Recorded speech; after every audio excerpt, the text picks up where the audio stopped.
বিসমিল্লাহির রহমানির রহিম। আসসালামু আলাইকুম। ঈদ মোবারক।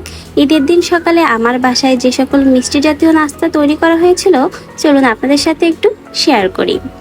দুধ সেমাই আমার পরিবারের সকলের কিন্তু খুবই পছন্দের, আর এই সেমাইটা এত মজার হয়, একবার খেলে কিন্তু মুখে লেগে থাকার মতো একটা স্বাদ।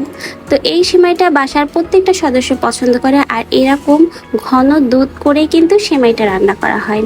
সেমাইটা দেওয়া হয় খুবই অল্প, আর দুধের পরিমাণ এবং ড্রাই ফ্রুটের পরিমাণটা দেওয়া হয় অনেক বেশি, সেজন্য কিন্তু এই সেমাইটা খুব বেশি মজার হয়। সেমাইটা কিন্তু ভীষণ ভীষণ মজার, আর এটা কিন্তু পরিবারের ছোট বড় সকলেই পছন্দ করে।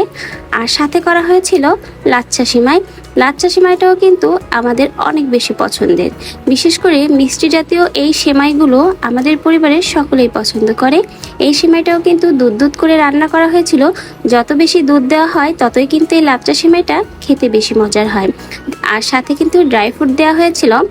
আর এই সেমাইটা আমরা কিন্তু খুবই পাতলা রান্না করি, একেবারেই ঘন করে রান্না করি না, যেন দুধটা একটু বেশি থাকে সেভাবেই রান্না করি।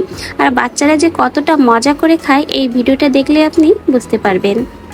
এই যে দেখুন আমার মামাতো ভাই, ও কতটা মজা করে এই লাচ্চা সেমাইটা খাচ্ছে। আর এখানে কিন্তু 2টা বাটি লাচ্চা সেমাই খেয়েছে, আগেও 1 বাটি খেয়েছে, এখন আবারও আর 1 বাটি খাচ্ছে।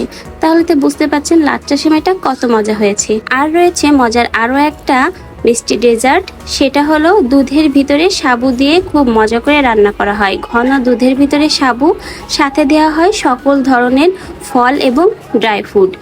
আর এই মিষ্টি জাতীয় খাবারটাও কিন্তু আমাদের পরিবারের সকলেরই পছন্দ।